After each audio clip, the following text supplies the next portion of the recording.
حامدا ومصليا عما بعد أعوذ بالله من الشيطان الرجيم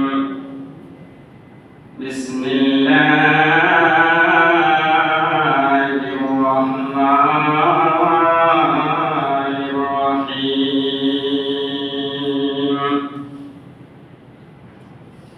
يا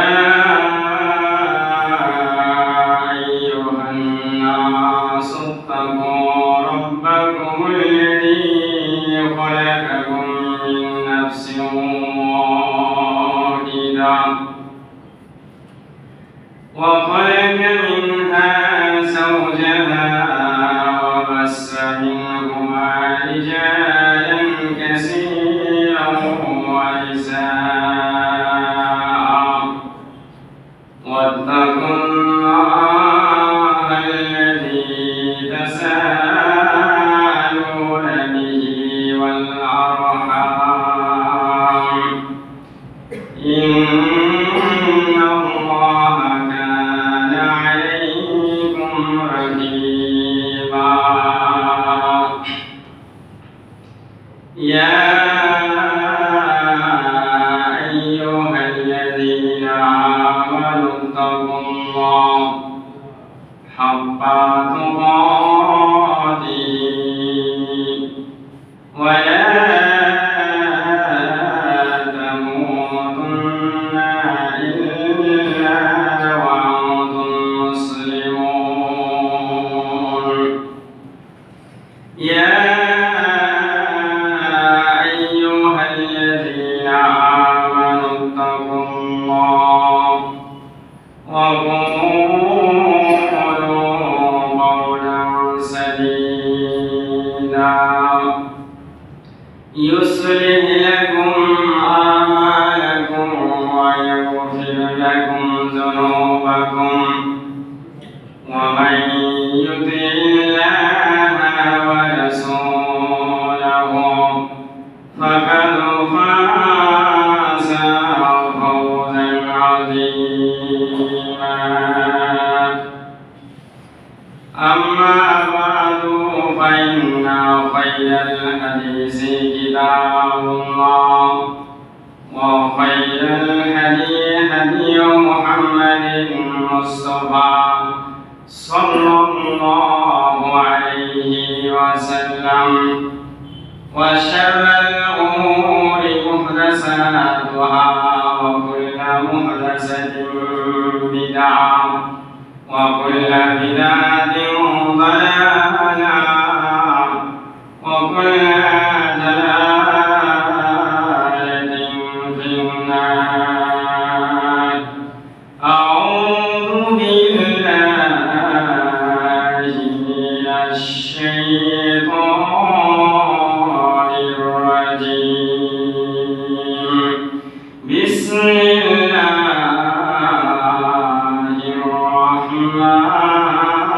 الرحمن الرحيم يا أيها الذين آمنوا أطيعوا الله وأطيعوا الرسول ولا تبطلوا أعمالكم وقال النبي الكريم صلى الله عليه وسلم وعن أنس قال جاء ثلاثة رهط إلى أزواج النبي صلى الله عليه وسلم يسألون عن عبادة النبي صلى الله عليه وسلم فلما أخبروا بها كأنهم تقالوها فقالوا أين نحن من النبي صلى الله عليه وسلم إلى آخر الحديث তুমি যবে এসেছিলে ভাবে তুমি যবে এসেছিলে ভাবে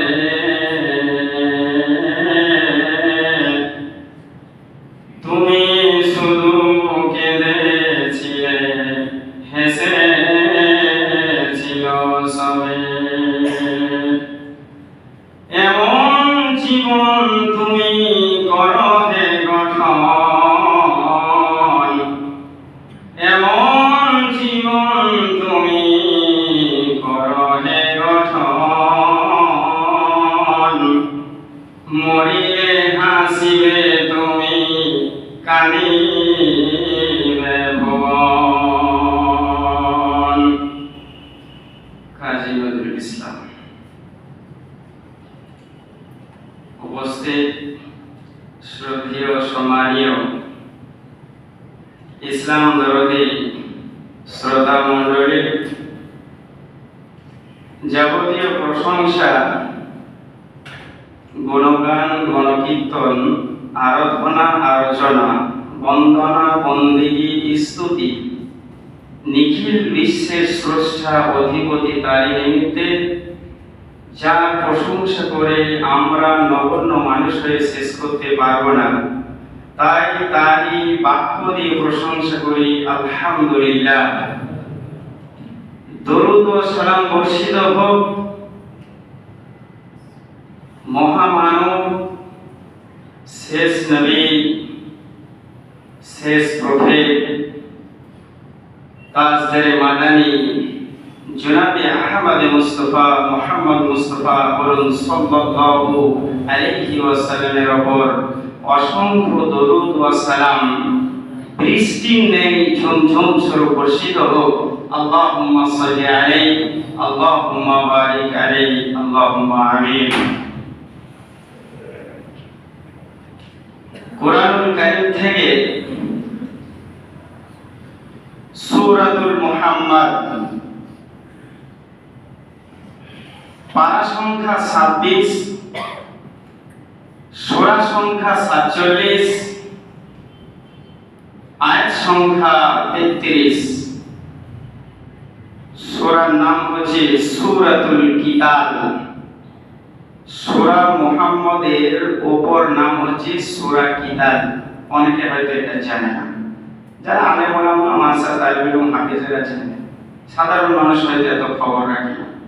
কোরআনে অনেক সূরা আছে যার আরো বিপরীত নাম আছে, যেমন হামিম সাজদা সূরা ফুসিলাত বলা হয়, ফুসিলাত। যাই হোক, কোরআনুল কারীম পাঠ করেছি, আর মুত্তাফাকুন আলাইহি হাদিস, যে হাদিসটা বুখারীতেও পাওয়া যাবে আবার মুসলিম শরীফেও পাওয়া যাবে, এরকম হাদিসগুলোকে বলা হয় মুত্তাফাকুন আলাইহি। মানে একটা ছেলে সে কোরআনের হাফেজও হতে পারে, মাওলানা হতে পারে, একই ব্যক্তি। তো এমন কিছু হাদিস, যে হাদিসটা বুখারীতে খুললে পাওয়া যাবে আবার ওই হাদিসটা মুসলিম শরীফে পাওয়া যাবে, এরকম হাদিসগুলোকে বলা হয় মুত্তাফাকুন আলাইহি। বুখারী মুসলিম উভয়ই আছে।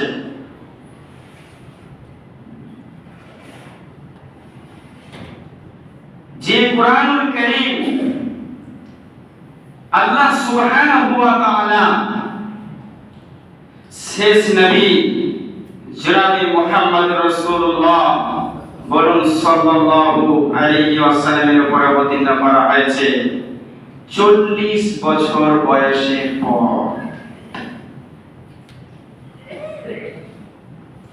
সেই কোরআনুল কারীম থেকে একটি আয়াত আর বুখারী মুসলিম থেকে একটি হাদিসকে পরিবেশন করেছি, সেটাকে সামনে রেখে বক্তব্য ইদিকা ওয়া তৌফিকি ইল্লা বিল্লাহ।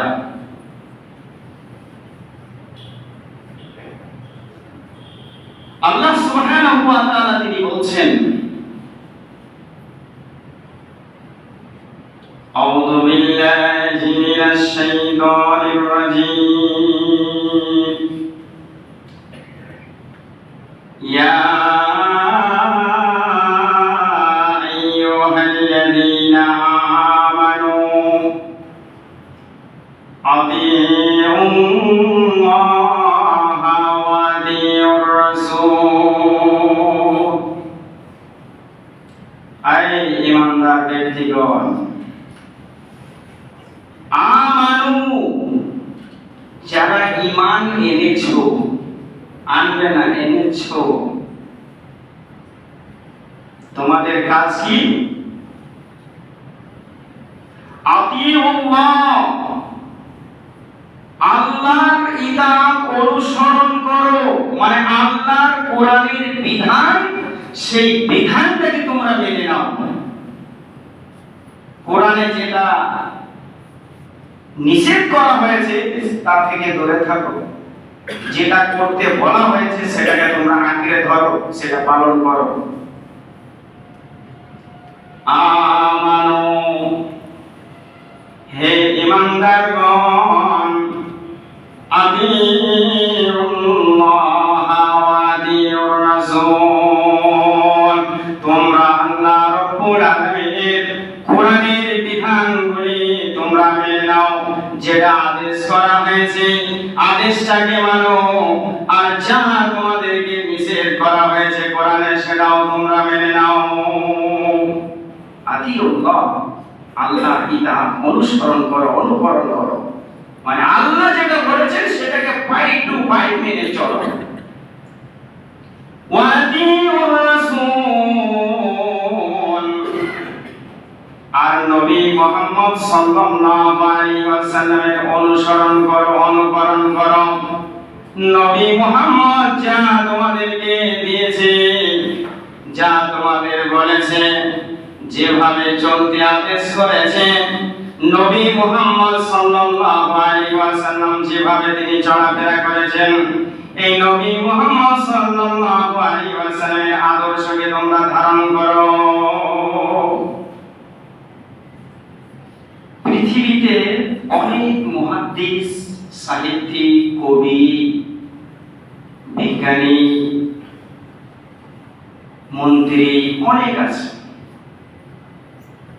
কিন্তু বলা হয়েছে যে নবী মুহাম্মদ সাল্লাল্লাহু আলাইহি ওয়াসাল্লামের ইতাআত করো অনুসরণ করো কোন নবীর কথা বলা হয়নি নবী মুহাম্মদ সাল্লাল্লাহু আলাইহি ওয়াসাল্লামের ইতাআত করো অনুসরণ করো নবী মুহাম্মদ সাল্লাল্লাহু আলাইহি ওয়াসাল্লাম তিনি কিভাবে উঠেছেন বসেছেন কিভাবে খাওয়া দাওয়া করেছেন কিভাবে মানুষের সাথে কথাবার্তা বলেছেন সেই রকম ভাবে তোমরা জীবন যাপন করো আতিউর রাসূল রাসূলের ইতাআত করো অনুসরণ করো অনুকরণ করো ওয়ালা তুবদিলু আমালাকুম আর তোমরা জেনে রাখো তোমাদের আমলগুলোকে তোমরা নষ্ট করে দিও না বাতিল করে দিও না এমন কিছু কাজকর্ম করো না যে কাজ করলে তোমাদের আমল ঈমান নষ্ট হয়ে যাবে এমন কিছু কাজ করো না যে কাজটি করলে তোমাদের ঈমান বরবাদ হয়ে যাবে আমল বরবাদ হয়ে যাবে এরকম কাজ কিছু করো না সূরার নাম সূরাতুল মুহাম্মদ আয়াত নাম্বার 33 পারা সংখ্যা 26 সূরা সংখ্যা 47 আল্লাহ সুবহানাহু ওয়া তাআলা ঘোষণা করে দিয়েছেন এটা এবার হাদিসের দিকে আমরা লক্ষ্য করি এই হাদিসটিতে তিনজন সাহাবার কথা উল্লেখ করা হয়েছে এই তিনজন সাহাবা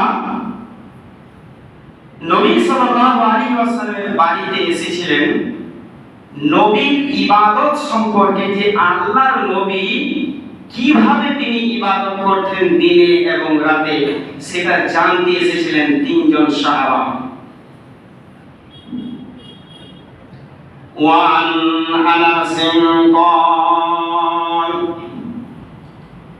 جاء ثلاثة رهط إلى أزواج النبي صلى الله عليه وسلم হযরত আনাস রাদিয়াল্লাহু আনহু তিনি হাদিস বর্ণনা করছেন।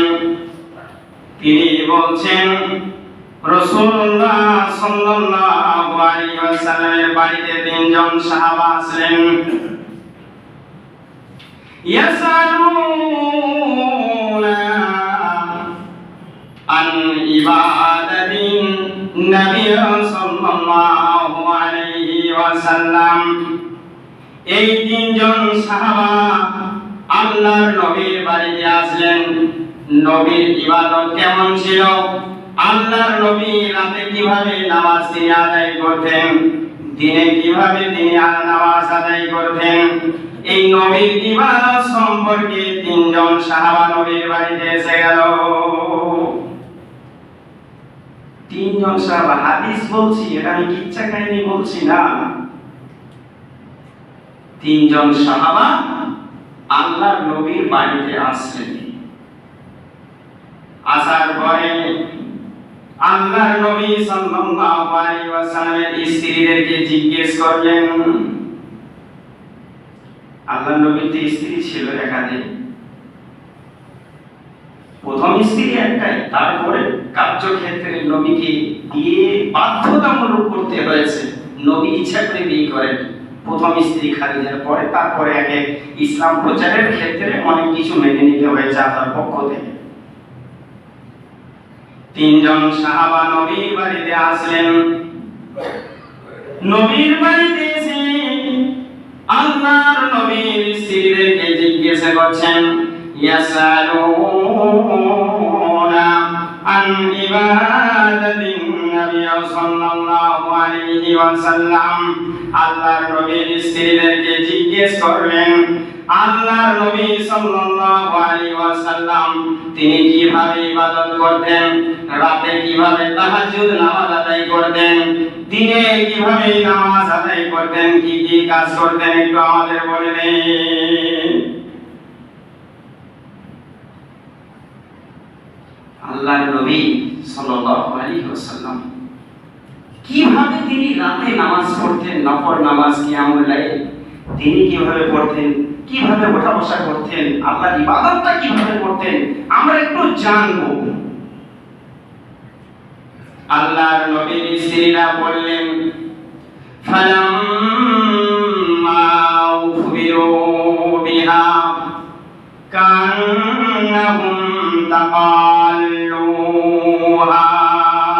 আল্লাহর নবী সাল্লাল্লাহু আলাইহি ওয়াসাল্লামের স্ত্রীগণ বললেন, আল্লাহর নবী রাতে এইভাবে ইবাদত করতেন, দিনে এইভাবে ইবাদত করতেন।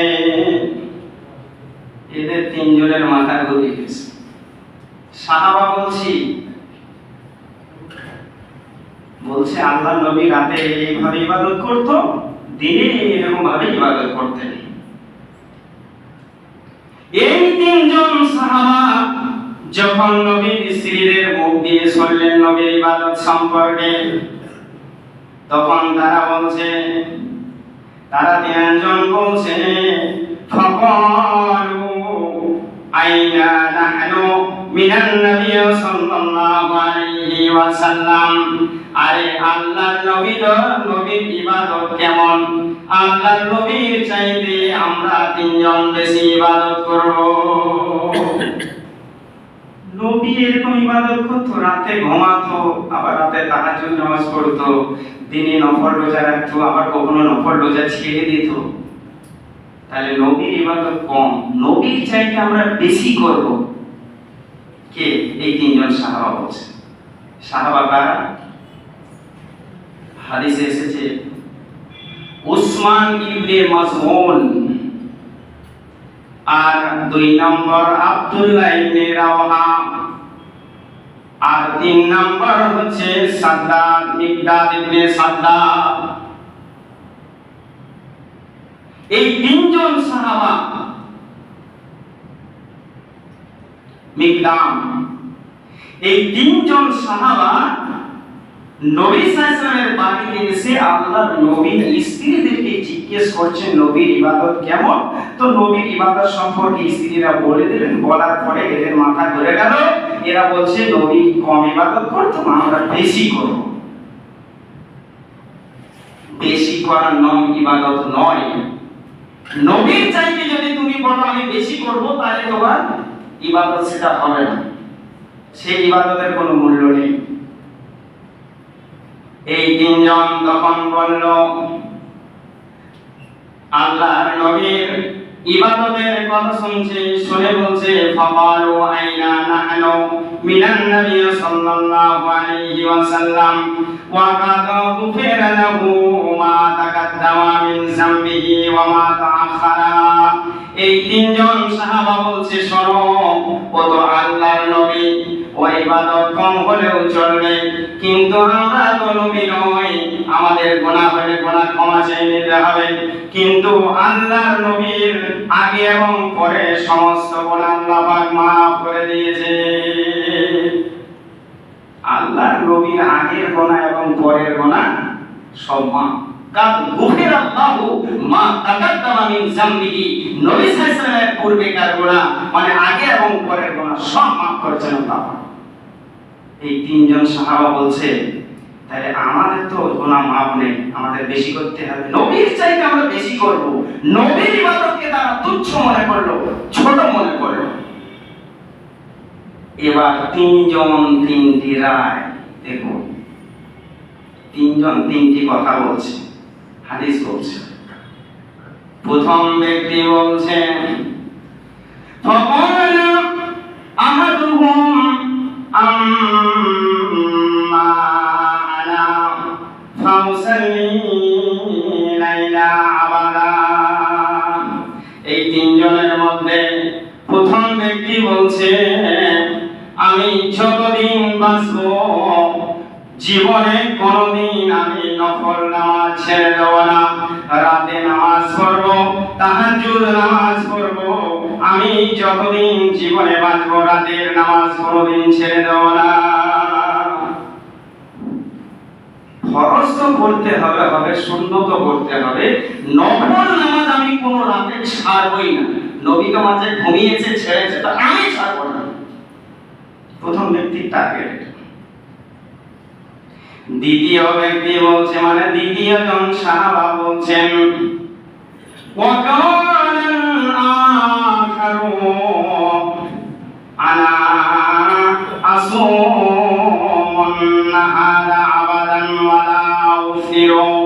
আর দ্বিতীয় জন সাহাবা বলছেন, আমি জীবনে যতদিন বাঁচব আমি নফল রোজা কোনদিন আমি ছেড়ে দেব না, নফল রোজার দিনে রেখেই যাব, আমি ইফতার করব না, আমি সারাদিন নফল রোজা রাখবো। প্রথম সাহাবা কি বললেন যে সারা রাত তাহাজ্জুদ নামাজ, নফল নামাজ, কিয়ামুল লাইল আমি পড়ে যাব, ছাড়বো না, যত দিন বাঁচব যাব। আর দ্বিতীয় জন বলল, আমি যতদিন বাঁচব ততদিন আমি নফল রোজা করে যাব, ইফতার করব না, মানে বিনা কারণে আমি দিনে খাদ্য খাবো না, রোজা পালন করব। নবী তো মাঝে মাঝে রোজা ছেড়ে দিত নফল, কিন্তু আমরা ছাড়বো না, আমরা নবীর চাইতে বেশি করব। তৃতীয় ব্যক্তি খুব চালাক। আমাদের মধ্যে অনেক চালাক মানুষ আছে তো। এই তৃতীয় সাহাবা বলছেন, ওয়াকালাল আখারু আনা আ'তাজিলুন নিসা ফালা তাযাওয়াজু আবাদা।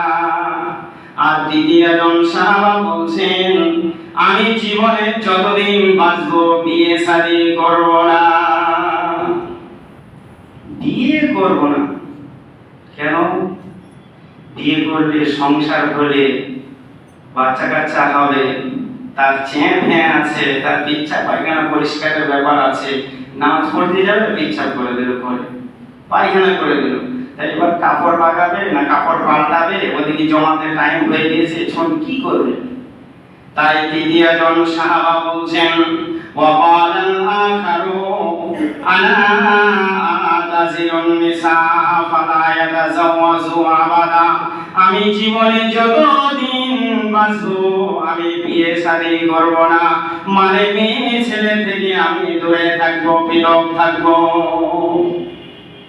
বিয়ে করলে ঠিকঠাক হয়তো নামাজ পড়তে পারবো না, ঠিক করে রোজা রাখতে পারবো না, ফজরের নামাজটা পড়তে পারবো না, ফজরের নামাজটা আদায় করতে পারবো না, আরো আল্লাহর ইবাদত যেগুলো আছে সেগুলো করতে পারবো না।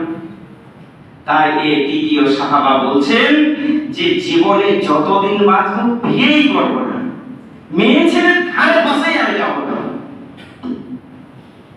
কিন্তু আল্লাহর নবী ঘরের ভিতরে আছে, আর এই তিনজন সাহাবা নবীর বাড়িতে আছে, স্ত্রীদের সাথে পর্দাতে কথা হলো, আর নবীর ঘরে এরা তিনজন তিনটে টার্গেট। ও যে বলবে আমি নামাজ ছাড়বো না নফল রাতে, ও বলছে আমি রোজা ছাড়বো না দিনে নফল, আর এ বলছে বিয়ে শাদী করবো না।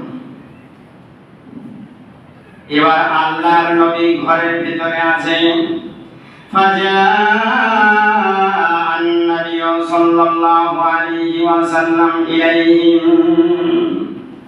আল্লাহর নবী ঘরের ভিতর থেকে ওই তিনজন সাহাবার কাছে আসলেন। ফাকাল, এবং নবী বললেন, আনতুমুল্লাযীনা কুনতুম কাযা ওয়া কাযা, ও আমার তিনজন সাহাবা বর্গরা শোনো, তোমরা আপসের মধ্যে কি কি বলাবলি করছিলে? কি বলছিলে? তুমি বলছিলে যে রাতে নামাজ ছাড়বো না, দিনে রোজা ছাড়বো না, আর বিয়ে শাদীও করবো না। তোমরা বলছে আনতুমুল্লাযীনা কুনতুম কাযা ওয়া কাযা, আমা ওয়াল্লাহি ইন্নী লা আখশাকুম লিল্লাহ ওয়া আতকাকুম লাহু। আল্লাহর নবী সাল্লাল্লাহু আলাইহি সাল্লাম ওই তিনজন সাহাবাকে বলছেন, ও আমার সাহাবারা শোনো, তোমরা যে তিনটি কথা বলেছো, তিনজন তিনটি কাজের তোমরা দায়িত্ব নিয়ে নিয়েছো, শুনে রাখো, নবী আল্লাহর কসম করে বলছি, নবী মুহাম্মদ মুস্তাফা সাল্লাল্লাহু আলাইহি ওয়াসাল্লাম তোমাদের চাইতে সব চাইতে বেশি আল্লাহকে ভয় করে, আল্লাহকে পরহেজ করে। শোনো, তোমাদের সকলের চাইতে নবী মুহাম্মদ সাল্লাল্লাহু আলাইহি ওয়াসাল্লাম আল্লাহকে বেশি ভয় করে, বেশি পরহেজ করে। তবে জেনে রাখো, আল্লাহর নবী সাল্লাল্লাহু আলাইহি ওয়াসাল্লাম বলছেন, ওয়াল্লাহি ইন্নী লা আখশাকুম লিল্লাহি ওয়া আতকাকুম লাহু ওয়ালাকিন্নী আসুমু ওয়া উফতিরু। ও আমার সাহাবারা শোনো, নবী মুহাম্মদ সাল্লাল্লাহু আলাইহি ওয়াসাল্লাম কখনো দিনে নফল রোজা রাখতেন, আবার নফল রোজা ত্যাগ করে দিতেন। ওয়া মুসাল্লি ওয়াল wudu, ও সাহাবা বর্গরা শোনো, নবী মুহাম্মদ সাল্লাল্লাহু আলাইহি ওয়াসাল্লাম কখনো তিনি রাত্রিতে নামাজ পড়তেন, আবার কখনো নামাজ ত্যাগ করে দিতেন। ওয়া তাযালুন নিসা ফালা ইয়াতাযাওয়াজু, আর শুনে রাখো, নবী মুহাম্মদ সাল্লাল্লাহু আলাইহি ওয়াসাল্লাম তিনিও কিন্তু বিয়ে করেছেন, তার স্ত্রী আছে, বাচ্চা আছে। ওয়ালাকিন্নী আসুমু ওয়া উফতিরু ওয়া উসাল্লি ওয়া আরকুদু ওয়া আতাজাওয়াজুন নিসা, নবী মুহাম্মদ কখনো রাতে নামাজ পড়েছে, ছেড়েছে, দিনে রোজা নফল রেখেছে, আবার নফল রোজা কার্যক্ষেত্রে ছেড়েছে। নবী মুহাম্মদ সাল্লাল্লাহু আলাইহি ওয়াসাল্লাম তিনি বিয়ে করেছেন, তার সংসার হয়েছে, তার বাচ্চা কাচ্চা ছিল। তবে জেনে রাখো, ফামান রাগিবা আন সুন্নতি ফালাইসা মিন্নি, যারা আমার সুন্নত থেকে মুখ ফিরিয়ে নেবে, আমার কথার উপরে যদি কেউ না চলে, আমার আদর্শ যদি কেউ না মানে, নবী মুহাম্মদের আদর্শকে কেউ যদি গ্রহণ না করে, নবী বলছেন ফালাইসা মিন্নি, সে আমার উম্মতের মধ্যে নয়। যদি কেউ নবী মুহাম্মদ সাল্লাল্লাহু আলাইহি ওয়াসাল্লামের আদর্শকে মেনে না নিতে পারে, নবীর কথা না মেনে নিতে পারে, নবীর সুন্নতকে যদি না মেনে নিতে পারে, তাহলে আল্লাহর নবী বলছেন সে আমার উম্মতের মধ্যে নয়, উম্মতের বাইরে। এখন যুবক ছেলেদের যদি বিয়ের কথা বলি, বয়স হয়েছে নাকি, যদি 40 বছরে বিয়ে করেন, তো ওই 40 বছরের বিয়ের পরে হয়তো 2-3 বছর পরে একটা বাচ্চা হলো, তাহলে এদিকে 40 থেকে আর ওদিকে 43। এবার ওই বাচ্চাটা যখন বড় হবে, ধরুন 20 বছরের নিচে ইনকাম করতে পারছে না, তাহলে 43 আর 20 কত হলো? 63। তো 63 বছর বয়সে তুমি ওকে লেখাপড়া করাবে না তুমি লাঠি ধরবে? কোনটা? তুমি তো নিজেই দাঁড়াতে পারবে না, তার তো একটা ভবিষ্যৎ আছে, তার তো লেখাপড়া আছে, তাকে তো মানুষ করতে হবে, তার একটা সময়ের ব্যাপার আছে। তাহলে তোমার এদিকে শরীর খারাপ, তুমি দাঁড়াতে পারবে না, সে লেখাপড়াও পারবে না, সংসার টানতেও পারবে না, উপযুক্ত বয়সে যদি তুমি বিয়ে না করো, তাহলে এর হিসাবও কিন্তু তোমাকে দিতে হবে।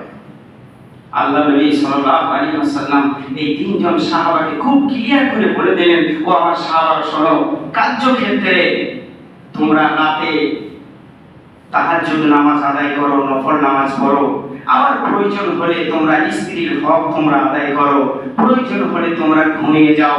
সারা রাত যে নামাজ পড়বে এর নাম ইবাদত নয়। কার্যক্ষেত্রে নামাজ পড়ো, আবার কার্যক্ষেত্রে তুমি নামাজ ছেড়ে দাও। দিনে নফল রোজা কখনো তুমি রাখো, আবার যদি প্রয়োজন মনে করো যে আমি রাখবো না, তাহলে নফল নামাজ তুমি নফল রোজা তুমি ছেড়ে দাও। আর যদি মনে করো যে আমি জীবনে বিয়ে শাদী করবো না, বিয়ে শাদী না করে তোমার ইবাদত সম্পূর্ণ হবে না, কারণ সংসার ধর্মটাও একটা ইবাদত। আল্লাহ নবী সাল্লাল্লাহু আলাইহি ওয়াসাল্লাম তিনি বলছেন, আমি বিয়ে করেছি, আমার স্ত্রী ছিল, আমার বাচ্চা কাচ্চা ছিল, অতএব তোমরাও বিয়ে শাদী করো, তোমরা সংসার করো, তোমাদের বাচ্চা কাচ্চা হবে, তবেই এটার মধ্যেই আল্লাহকে তোমরা পাবে।